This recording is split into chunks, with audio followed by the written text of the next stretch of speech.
Hi, David here. I just replaced the clutch on my 2011 Volkswagen Golf TDI and 340,000 miles. First time it was done, I was years and years ago. I don't know how many miles I had out, 100 and some thousand. 340, I had problems with the dual mess flywheel. So a lot of people have videos online saying how to take it out, how to do this, how to do that. I didn't take the time to do that. However, what I did want to do is give you kind of a hot wash on what went right, what went wrong, and to me that's where most of the learning happens. So let's just dig right into it. So this is the clutch. So I have three parts that you're going to get. This particular one's a Sachs. This is of course your pressure plate. You have your clutch disc, which is going to be replaced. This one doesn't look too bad. It's got some wear. You can see the rivets, but it's not that bad. This is my big problem this time around. When I first had it done, I did not replace this. This is the dual mass flywheel, and this will fail on you fellas. So it started off as a horrible rattling sound and then progressed rapidly into a bad engine vibration. And as you can tell, it was just very unpleasant to drive. This is quite heavy. This is, oh, I don't know, maybe 20 pounds. And with this mass just kind of floating around wherever it wants to, it was awful. This is normal. It's got some springs in here. Perfectly normal. This movement is not. So this was the main culprit. So I went ahead and attacked that. First thing I did is I went to YouTube University, found a bunch of videos on how to do it. Made sure I was capable. I had the tools. I had everything I needed to do it. First thing you want to do, fellas, is start off with a list, prioritize it. You're going to have an order of operations to go through. You can go ahead and pause your video if you want to see mine. I haven't looked at it in a while, but hopefully there's nothing weird on it. So have yourself a list, order of operations. What are you going to do first? I have a lot of stuff I want to cover. I'm just going to kind of do them at random right now. When you jack up your car, I saw videos where people were jacking two wheels off the ground at once on these cars, and I kind of freaked out until I went to do it. And then I realized, yeah, you can jack up two wheels at once. When you do, you're going to be under there. Make sure you have very tall and very robust jack stands. So I have these, and then I have the normal ones that have the ratchets on them. This is what went up front. Also, I have some ramps. So I jacked up the car, put the ramps under the rear, put these in the front, then did the other side. I had plenty of room to do what I needed to do. You're going to need to get one of these big beefy guys. This is your engine support, and you're just going to need to get one. I was a little skeptical. I'm like, what the hell is that? Where does it connect to? It literally is going to rest with these padded feet on your fender, on the top of the fender. Perfectly fine, didn't damage anything, but you're going to need to support that engine once that transmission, the transaxle is out. So you need to get one of these.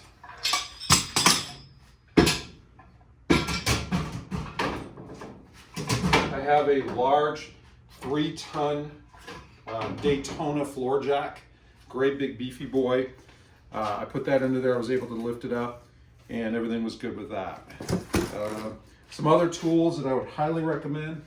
This guy, if you can afford it, a Milwaukee M18.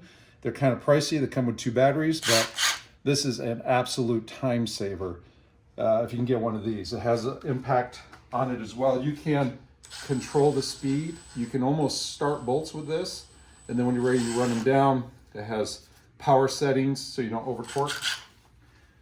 This is one of my favorites, Skills. This one is, again, when you're taking off loose small fasteners and such, comes with a nice kit. You can put bits on it, metric bits and such.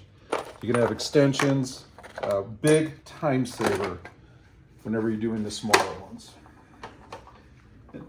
Let's see what else we need. So I bought this. I went ahead and replaced the fluid, 340,000 miles. I owe it some love. So you're gonna have to get one of these pumps. I went with the MT90. I think the OEM stuff is smoother. This is a little bit notchy. I'm sure it's good quality, but It just felt different. All right, here are the other parts. So this comes with your clutch system. This is literally your slave cylinder. This thing's been leaking on me, but when you push the clutch in, this is what's being activated. This will come with your clutch kit. This is a part that you will normally replace with it. This is a part that I did not have to, but I made it to where I had to. So here's a big tip. Whenever you're bleeding your clutch system after you replace your slave cylinder, make sure that that master cylinder, your brake master cylinder, which is also for your clutch master cylinder, don't make sure it's full, make sure it's almost overflowing. I looked at mine, it looked like it was full as what I'm used to full looking like, and I ran it dry. So the clutch master cylinder. So I opted to just go ahead and replace mine after all those miles. What a pain trying to line up this little ball with the two clips and the brake mechanism. Absolute pain. Did not like doing that. I recommend you don't do that. Top it off. If it overflows, by all means overflow it. The other thing I replaced was this. This is the line coming off of the clutch master cylinder, going down to the bleeder, which then goes into this, which will be inside of your transmission. And the reason I did that is because this little plastic bleeder is kind of chintzy. The one I replaced it with is metal, has a one-way check valve. Also, this is called a swirl valve. I don't know, I have no idea what this is. I have no idea what that does, but I don't like it. So anyway, I bought a kit, comes with a really nice braided hose from here all the way down to here. A nice bleeder, metal bleeder for that. So while I was doing this, I went ahead and did that. What else do we have in here? While you're in there, fellas, on your TDI, your 2.0, just above the transmission on the engine, I had a coolant leak. I saw it leaking before, just little drips, had no idea where it was coming from. When I had the air box out and other things out, this supposed to be orange. This orange O-ring in here just turns to mush and it starts leaking out of the engine. Now I opted for this entire piece here because I didn't know what was leaking. I didn't know if this was cracked. I didn't know if it was cracked around here where the fastener's going. So I got the whole piece. Turns out that this is a common thing to leak. So while you're in there, just go ahead and buy this O-ring. The other thing you should buy is when you take loose your linkage from this is your shifter. This goes in, the spline shaft goes in your transmission, and you take loose, can't quite remember what part it is, but there's a little white C-clip, and I call it a cuss clip because when, not if, when it breaks, you're going to say a bad word. So what I opted to do instead of, well, I did order a new one, it didn't come in time. I just got a cotter pin, I stuck it into that hole, and I believe, now that I'm thinking about it, was for the shaft. There's a piece that goes over the shaft, and there's a little C-clip that holds it in. I just fashioned a C-clip, bent it up and over, and it worked out fine. You can order a replacement plastic piece. Other pieces, so while you're in there, if you have some clunking going on, you can replace these. These are some of your subframe bushings. Subframe bolts. Look it up online. It'll tell you which ones to do, but these are torque to yield. I did not remove the subframe, but I did replace some of these bolts while I was in there. This, of course, is going to be your tool. While we're talking about it, this is going to be your alignment tool. If your kit does not come with one, you need to make sure you have one. What that's designed to do is once you have your pressure plate bolted up to your engine, at that point you need to align this when you bolt your pressure plate to your dual mass flywheel. If you don't have that tool, you need to get it. It kind of simulates your shaft coming out of your transmission. So that's part of your kit. I did replace my my shifter arm. I went with a short throw. There's a little bit of a difference. It's nicely weighted and everything. I went with Volkswagen. Yeah, I guess it's worth it. Another tool that you want to get is going to be this guy. This is a 11/32 impact socket, thin wall, as you can see, and that's going to be for your bolts that hold on your, trying to remember here, fellas, it's been a while, but these come with your kit, and I believe these hold on your pressure plate. And this fits absolutely smartly on here with no play at all. I had a 9mm on there, and most of mine are 12 point anyway, and just didn't feel right, you know, getting it torqued down and everything. These are going to be your bolts for your dual mess flywheel. These will come with your kit. Again, make sure that you get the right tool for this. This is going to be a specialty kind of a socket.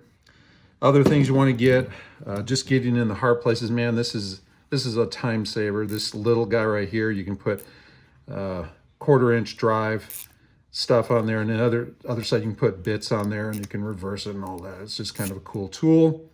Other tools, these for your clamps, not just for your cooling system, but also for the clamps for your hard to reach turbocharger hoses that you need to disconnect, or at least I did, to get to stuff. The ones underneath and the ones on top. This will be a real time saver for you as well.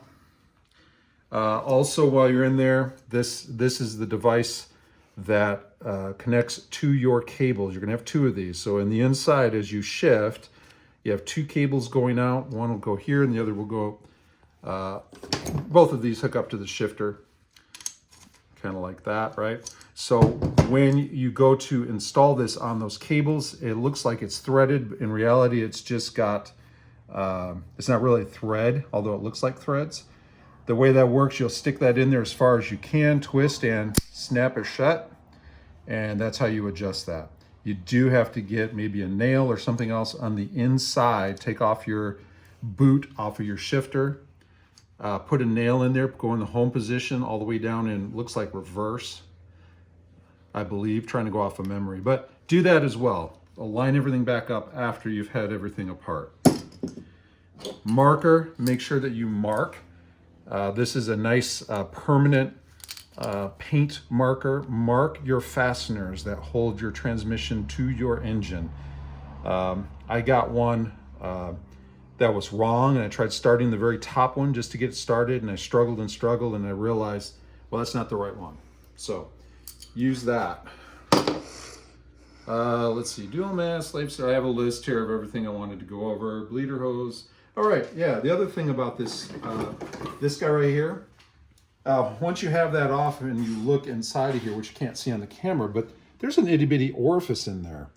I mean, a really tiny, teeny little orifice. What that's designed to do is restrict the amount of flow that's going to your clutch slave cylinder. So when you push it in real quick, it's going to engage everything kind of slowly and kind of vaguely. I opted not to have that in there. I've grown up driving standards, but I did notice that unless you're careful, it's going to be kind of abrupt, and it feels like you could break stuff. So if you do opt to go with that and get rid of this orifice, just make sure that you know how to drive it and you're not going to stress your drivetrain. Okay. So that's the other thing I wanted to talk about. Yeah, of course you need proper sockets, torque wrench, marker paint, the engine brace. Yep, covered that. Big jack. All right. Let's move on to lessons learned. So what happened to me is after I got everything back together, I got the dreaded glow plug. The glow plug light on the dash, the glow plug of death. And usually that only comes on when you have something very seriously wrong with the engine. We're talking turbocharger, compression problems, maybe your injection pump, stuff like that. It went into limp mode immediately. I'm driving to work on the freeway. So it goes to about half power. Didn't freak out because of all the work I did. I realized I probably forgot to do something. Sure enough, on the top, the intercooler pipe was not connected properly. I had a loose clamp, which was way back up in there. So make sure that you get to all those clamps and tighten them down. If something does happen, don't freak out. When you get it all back together and you have your brand new clutch in there, it's gonna feel very different. It's gonna feel weird. Your engagement will almost be all the way down to the floor when you first come up. And of course you start second guessing yourself thinking, what did I do wrong? Just relax, give it some time. Also makes a lot of chatter, a lot of noise. It sounds, it sounds silly after the fact, but it sounds very much like two brand new surfaces rubbing up against each other, right? It makes that noise compounded dramatically. It's the mating surfaces. They're just breaking into one another. After 40, I think I've got 4,500 miles on it. Everything's good. Everything's good. The pedal is all the way back up where it belongs. No more noise. Everything is how it should be. So give it some time. Clutch will engage abruptly.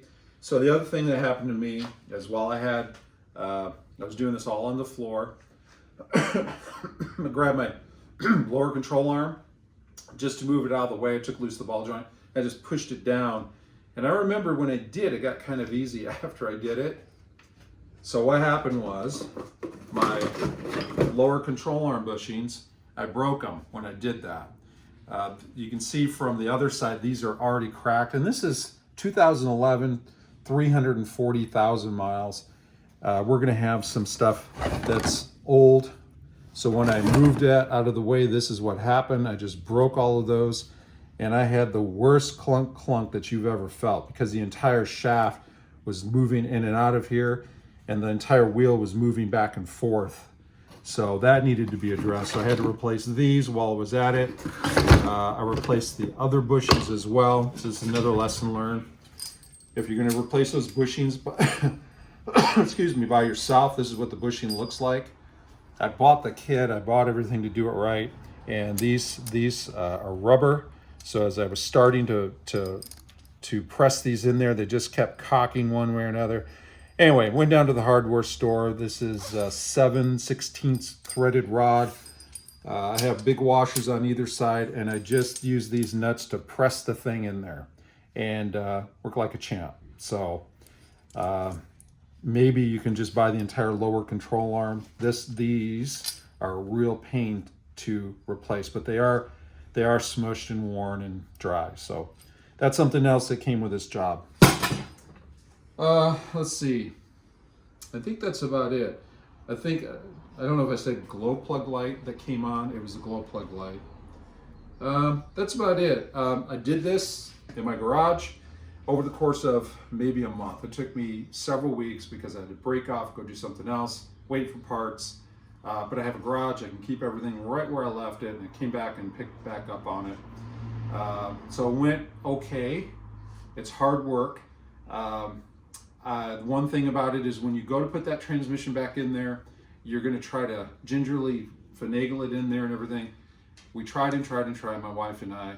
I had attached to this some pulleys, and she was pulling on it, lifting the weight off it, trying to finagle it in. And out of frustration, I just grabbed the thing. It's about 85 pounds. And I just manhandled it up and over, everything it needed to go up and over. Mm-hmm. And finally, it got to the position where it was really close. I start pushing. Next thing you know, it went in. The other lesson learned is there's a plate between your transaxle and the engine, a real thin plate goes around the entire perimeter.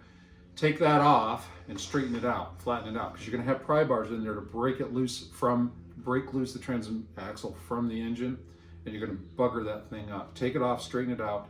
When you go to put it back in, your alignment dowels are going to line up better, and all of your fasteners are going to line up better. So, short video, lessons learned, hard lessons. Hopefully this helps somebody, and everything turned out great. Like I said, I have 4,500 miles on it. I'm real happy with it. I went to a Saks from the other one. There's two that you can get for these. It escapes me at this moment, but I'm real happy with the socks. Real happy with the upgrade stuff I did to it as well. And yeah, that's about it. So carry on. Thank you.